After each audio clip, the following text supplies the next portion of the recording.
Good afternoon, Cedarfield family. It is November 18th at 3 o'clock.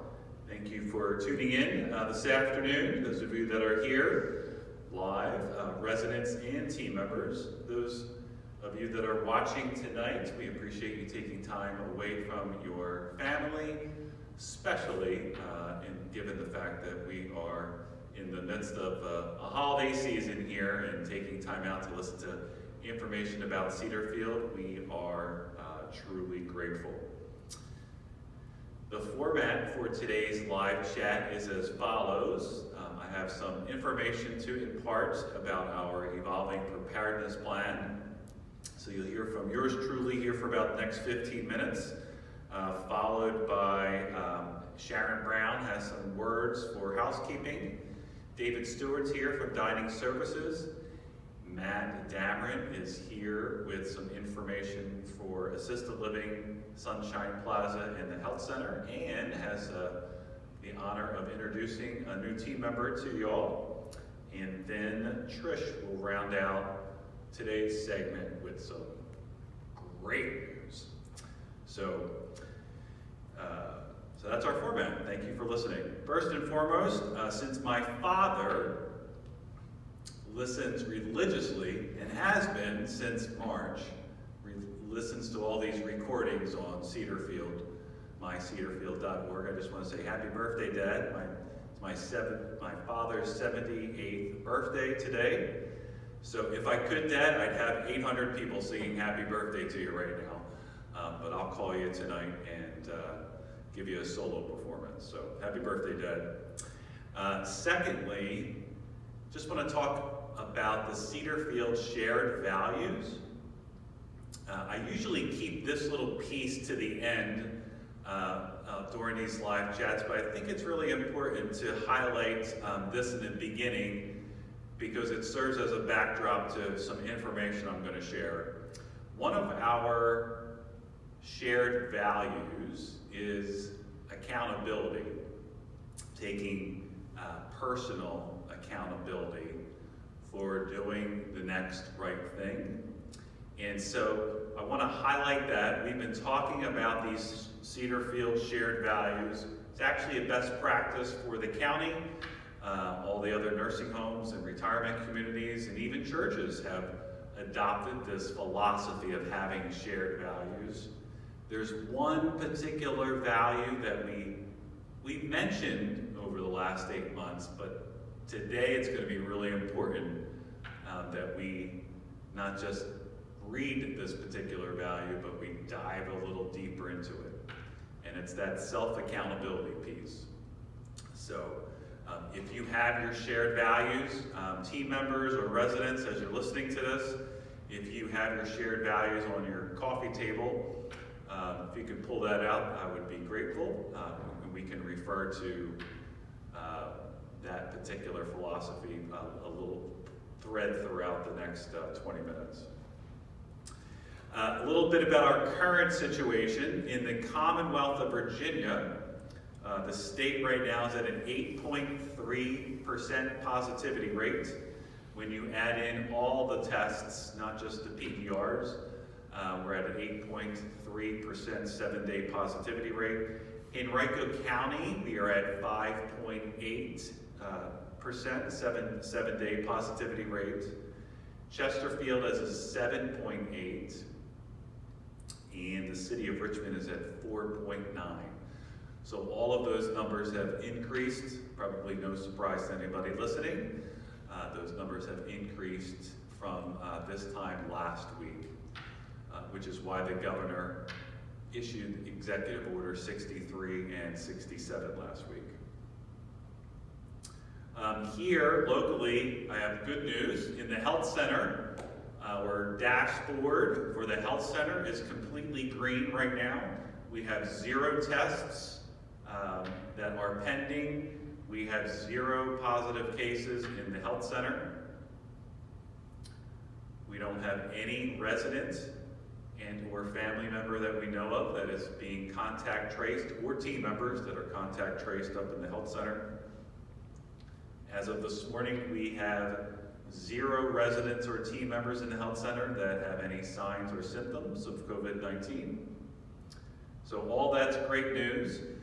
We are doing a round of testing in the health center today, which hopefully will conclude our weekly testing periods for the health center. So as that one Virginia Department of Health epidemiologist said a couple of weeks ago, Michael, you want to pace it, not chase it. I think we're doing a great job up in the health center. Assisted living, also good news.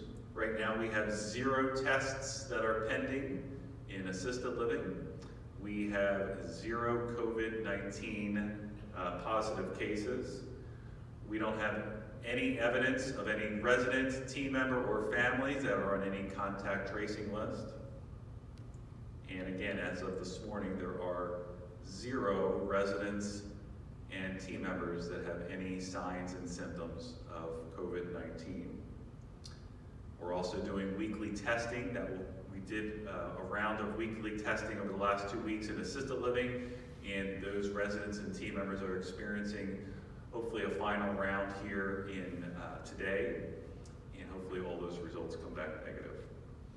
Again, we're pacing it, not chasing it. In Sunshine Plaza, our memory support assisted living, I have good news to share. Last reporting period, which was actually Monday, we talked about COVID-19. We had 12 active cases of COVID-19, and that number now is currently at this very second is 7. Likely by the end of the day, that number will be reduced to 6. So half of that number that I reported on Monday are cycling off of their 14-day isolation period, which means that that first 14 days, whether somebody is, that clock starts because of a test and or the onset of symptoms, 6 residents are cycling off because they're ending their 14 days, meaning that's the most infectious part of their event. And so that's all great news, and now Sunshine Plaza is down to 6 people.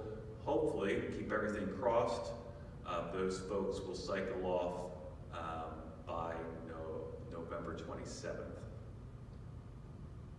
We're also doing weekly testing in the memory care Sunshine Plaza area. We're doing weekly testing today, and we'll continue weekly testing here probably through the end of the month. We have to, to just monitor the residents and the team members down in that area. In independent living, our dashboard is relatively green. We have 1 test that's out pending, a COVID-19 test that's pending, so we're waiting on that result. We don't really feel that there's any reason to be alarmed about that test. The dashboard in independent living really is really positive news. We have 0 positive cases in the cottages and or the main building. We have this 1 pending test. Otherwise, we don't know of any resident or team member or family on a contact trace list, and or any other signs and symptoms with any other team member or residents. So that's good news. All to say, we are pacing it, we're not chasing it. We're doing, just as the song described in the beginning, that was Alicia Keys, we're all doing a good job, just really getting in front of this and holding ourselves accountable to do the right thing for ourselves and for our community. Second thing I just wanted to talk about was visitation. This is the hard part of the live chat. On Monday, we had the opportunity to talk with the Virginia Department of Health, 4 epidemiologists, infection control specialists. And they were really interested in what our visitation policy is at Cedarfield. And so Matt Dameron, Connie, McGowan, and Ann Hopper, Melissa Seiler, we all described to them what our visitation policy is in the 4 different levels of care. And as I mentioned on Monday, one of those infection control specialists said to us 7 times, used the word exponential, that likely in Henrico County and Chesterfield and the surrounding counties, we will see an exponential rise here in the number of cases. And so they gave us great advice and great guidance and caution to implement what I'm about to share. And this particular information I'm about to share is also in a memo format. It's in the residents' mailboxes if you live in the cottage, and it's also in the residents' those of you that live in the apartments, it's in your cubby box right now. And so what we're going to do going through December is we're going to monitor visitation, the visitation policy, every 2 weeks. Virginia Department of Health and the Cedarfield Management made a commitment that we're going to get on a conference call every other Monday and review this policy and adapt and change it accordingly given the conditions in the marketplace. So because the data at the Virginia Department of Health suggests that there's an exponential rise happening over the Thanksgiving week, we're going to do the following with visitation. In the health center, in assisted living and in memory support assisted living, we're not permitting any visitation. The residents know that, and families that are listening tonight, it might be the first time you're hearing that, but the neighborhood leaders have been doing a really awesome job of connecting with the families on the licensed side of the campus to deliver this news. If somebody absolutely needs to leave Cedarfield on the licensed side of the community, when they come back, there's a 14-day quarantining period for that person. So, and that will stand through November 30th in health center and assisted living. Sunshine Plaza is a little bit different since we're under an isolation period down there. So no visitation. We have indoor visitation vistas for the licensed areas, but we're not permitting families and or guests to visit folks that live in the licensed areas through November 30th. Independent living is a little different. We've had a practice here for, I guess, about a month now, where if you wanted a guest to come onto the property Thursday, Friday, Saturday, and Sunday from 5 o'clock to 8 o'clock, then that is permissible. That particular visitor would come to the gatehouse. There was no schedule for that, and your guest would come to the cottage and or the main building accordingly, and you could visit with them during that time frame. So that hasn't changed. So that's, I guess, the good news. Virginia Department of Health wanted me to actually shut down the campus, but we got to find a balance here where we can find the happy medium and the balance. I think that's the goal to really combat social isolation and loneliness and helplessness. So in independent living, again, cottages and the main building, we're going to continue with a Thursday, Friday, Saturday, Sunday visitation from 5 to 8.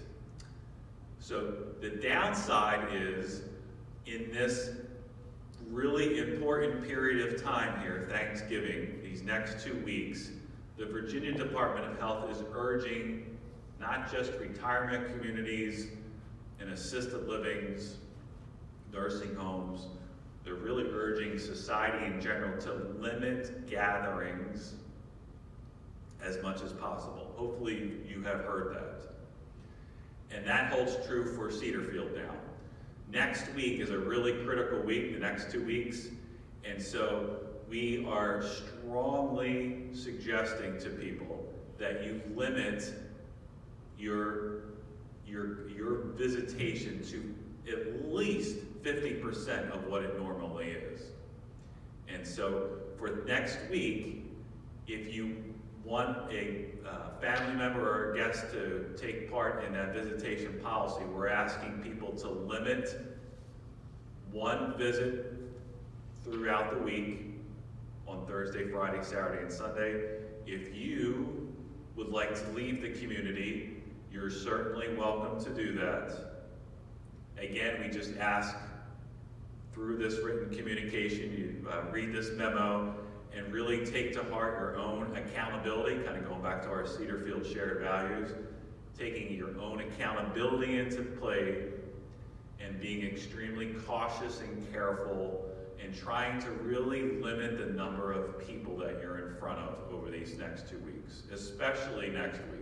As hard as this news is, I'm also doing it. I will only be in front of my wife and my 2 children. I am not going to Pennsylvania or California. And so I'm practicing what we preach here, and we're asking everyone to really do the next right thing and really pay particular attention to this really critical piece. And it's just not for Cedarfield, it really is really to protect yourself and really to limit this virus spread in our county. And so please read the memo. If anyone has questions about the memo, feel free to call the administration suite. Renee and I will be answering any and all questions. You can contact any directors of the departments. Again, we are not under a lockdown situation. We're trying to work with the Virginia Department of Health, use their guidance, and try to limit by at least 50% your normal visitation that you would do on a weekly basis. If we all did that, not just Cedarfield team members or residents or families that are listening, if we all did that and people in general in society did that, we would be well positioned going into the month of December for the holiday season. And so that's my news around visitation. Residents that listen to this live chat religiously, this live chat really was intended in the beginning to be communication with the residents. And so this is not, we're trying our best to find that balance on this live feed of communicating with residents and team members and families. And so this isn't just directed at residents. This is directed towards everyone that lives and works here and families that visit here. And so there's a communication that went out to team members as well about in their own life, when they're not working here, to also really take into consideration this philosophy and trying to limit 50% of their visitation in their own life. And again, I'm doing that. I'm only going to be the next 2 weeks in and around my wife and my 2 children. So that is my news for COVID-19. One other thing about COVID-19 is the the Virginia Department of Health strongly suggested that we change our gatehouse protocol. And we took that guidance and we considered it, and we are going to change a little bit of the questions that they have to ask everyone that enters this campus. We're going to get a little bit more specific, and we're going to be waiting for answers for people that come onto the property, rather than the security officer listing all the questions and then somebody giving a blanket no. We're going to be a little bit more intentional at the gatehouse and asking some very specific questions. So that will take place here, if not tomorrow, definitely the following day on Friday. So that's my COVID-19 update. I am going to call up Sharon Brown, our housekeeping director, that has some information to share.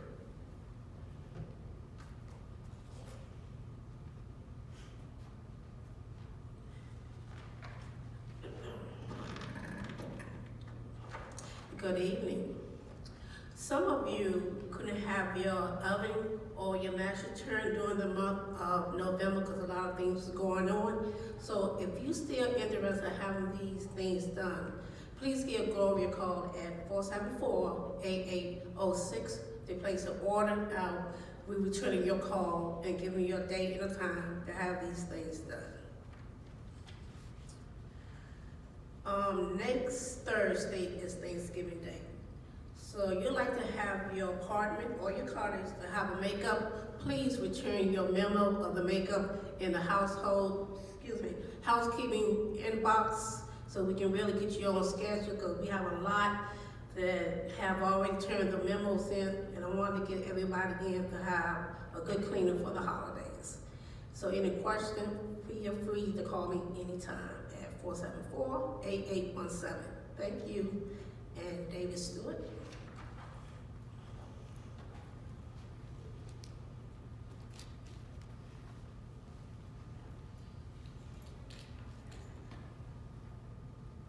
Hello everybody, I'm David Stewart from the Dining Services Department, and I want to remind everybody how the Thanksgiving holiday is going to be handled with respect to dining. We will have in-house dining in the dining room via reservations, and the hours for that will be 11:30 till 4. We will also have the standard call-in delivery program that you enjoy every day. That'll be going on all day that day. And we will also have a special program, the family-style dining, for certain individuals who may be entertaining or leaving the campus. We hope in small groups. I will, like Michael, be practicing that. I'll be only enjoying the company of my immediate family for Thanksgiving. But we are offering Thanksgiving meals to go, is what we're calling it, family-style dining. And we have quite a number of people who have signed up for that. And those meals will be available on Wednesday for you if you are entertaining or leaving campus. And then lastly, the cafe. The cafe will be open all day that day for you if that's your choice. So we have reservations are filling up, but we do have the dining room open that day. We have the call-in delivery program. We have the Thanksgiving meals to go, which is the family style, and we have the cafe. So I hope you have a wonderful Thanksgiving and enjoy the company of the family that you can be with. Thank you very much. And who's next? Alrighty, Doctor.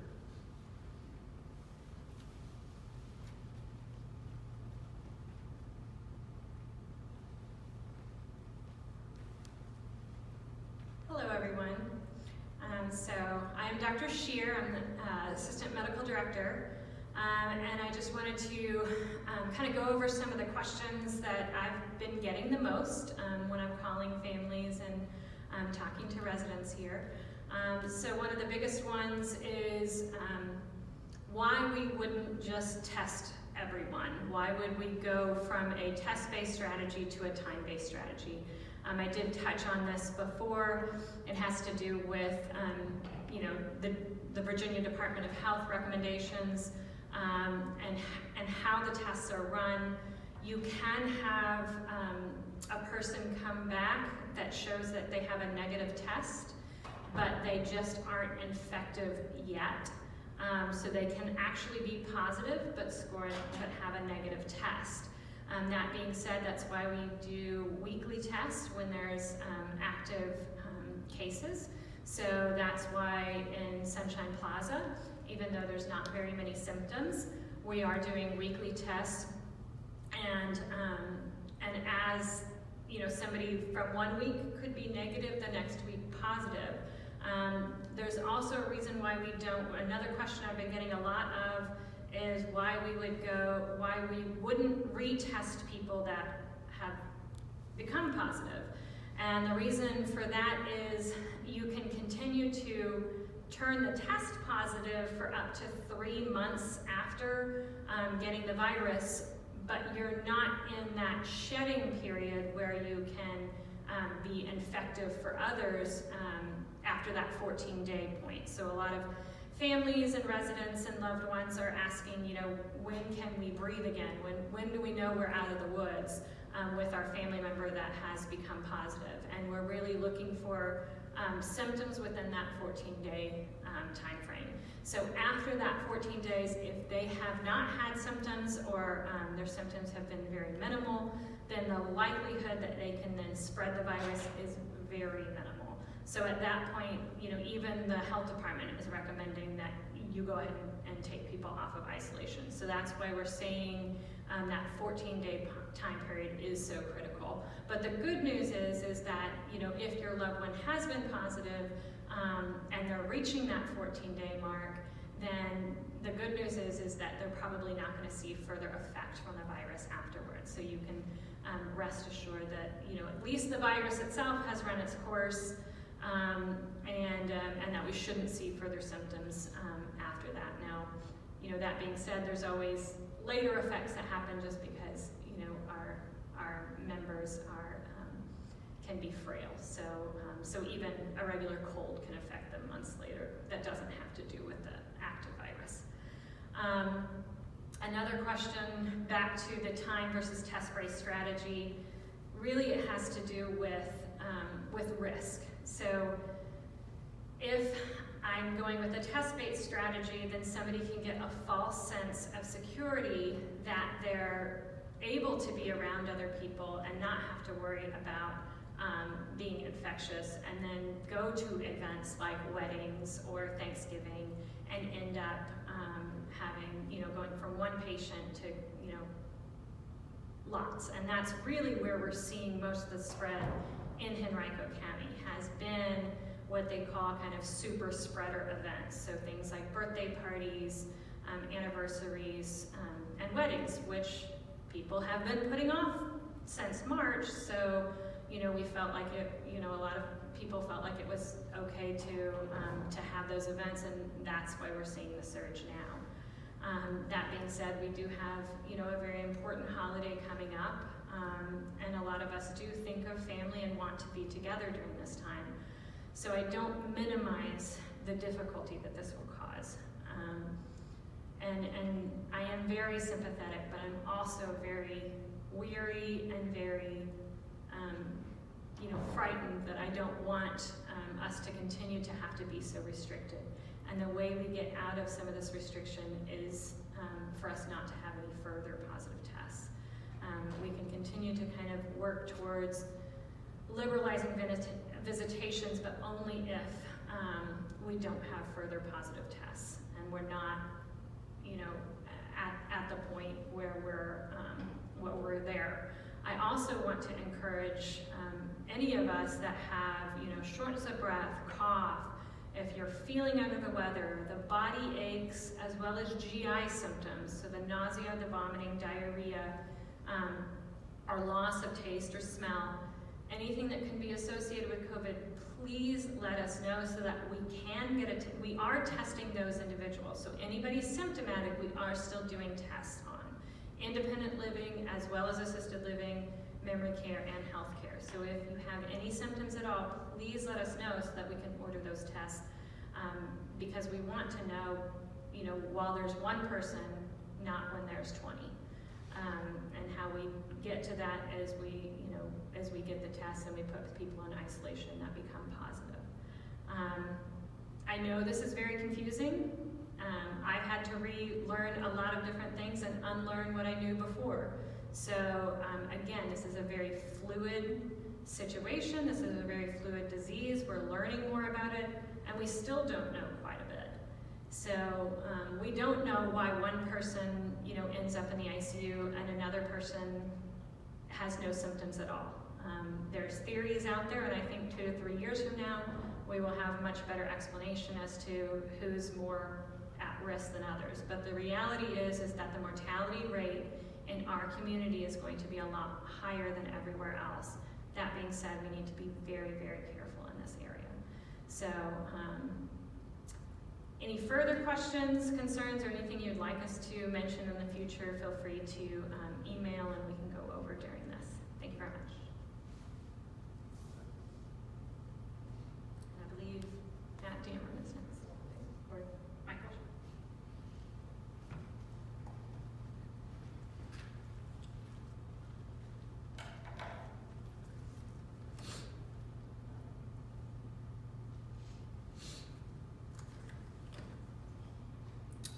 One more piece of good news. Since Dr. Shear let it just out of the bag, we're going to do this next week with a whole grand presentation. Dr. Shear is now our co-medical director. And so we're very excited about that. Yes, for those of sign language. Dr. Shear originally from Fort Worth, Texas, where she developed and grew a community primary care practice, providing on-site primary care to residents in assisted living, nursing homes, skilled nursing, and rehab communities. She is a graduate of Des Moines University College in their osteopathic medicine program. She is board certified in internal medicine and has spent really her entire life in medicine around the geriatric population. Is just absolutely her passion. For those of you that know her, you are first brought to see this, and then secondly, those of you that don't really know her, I would strongly encourage you to get to know her, and you'll be quickly drawn to her disposition for the love that we all have in our vocation and being in and around people 65 years of age and better. She moved to Richmond in 2013, where she led the developing clinical lead for a hospitalist program in both the Richmond area and the Tidewater area. In 2017, she was the recipient of the Best Bedside Manner Award presented by Our Health Richmond. So all in all, we'll do a little more of a presentation next week. It is just an absolute honor, and we're humbled to be partnered with Dr. Shear. Dr. Varanian is the other to that co-medical chair. Dr. Varanian, Michael Varanian, has been here since the very beginning. And so they're going to split responsibilities. Mainly Dr. Shear's responsibilities will rest over on the licensed side of the community, and then Dr. Michael Varanian's responsibilities rest over here in independent living. So when you talk about a medical directorship program and responsibilities, I could not be more proud to be partnered with these two physicians in leading Cedar Field. So a little bit more about that next week, but good news to share. Okay, next up is Matt Dameron.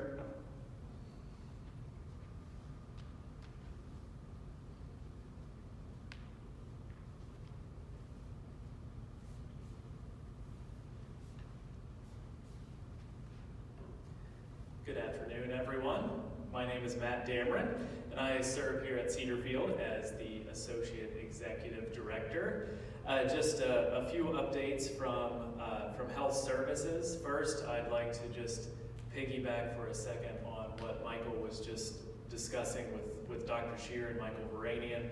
We work very closely with both of those physicians in the health services section of the building, and they are incredible to work with. I've never seen a team of physicians that are just so personable, so resident-centered, and that work with the team as closely as they do. It really is truly an honor to work with them, and they are with us every step of the way. So I'm so very thankful that Dr. Shear is officially joining us as part of the team.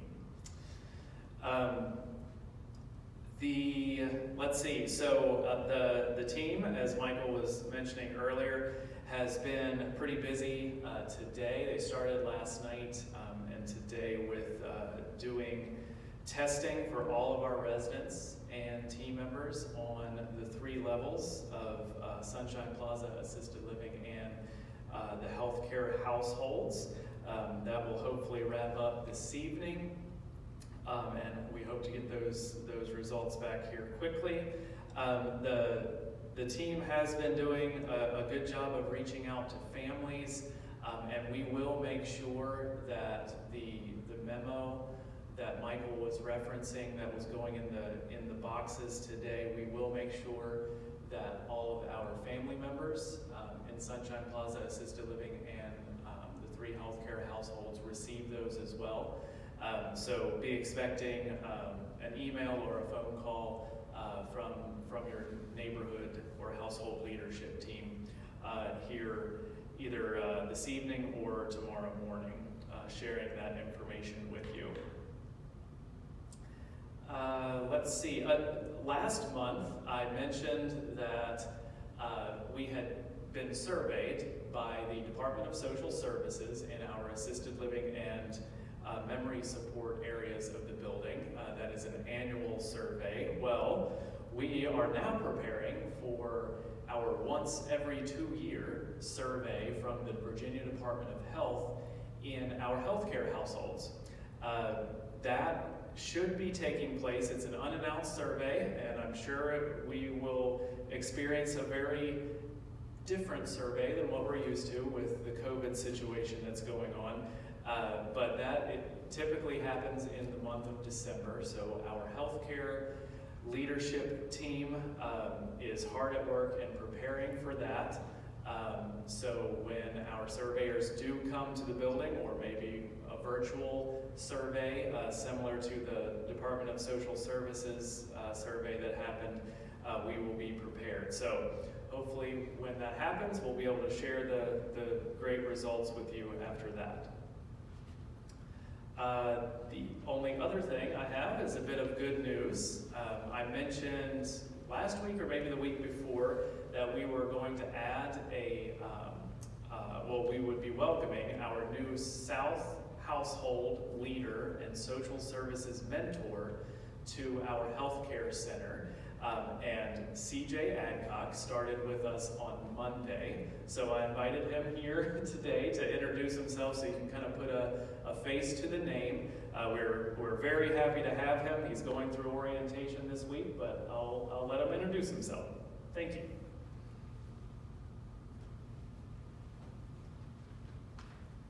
Thank you, Matt, so much. Like he said, I am the new South Household Leader and Social Services Mentor. I wanted you to be able to see my face, 1, because if you saw me any other place, I'd be wearing a mask. And 2, for those at home, families, you'll probably be getting a call from me if your loved one lives on the South Hall, and I wanted you to know a face to put with the voice that you'll hear on the phone. But I did want to give you a little bit of background about me.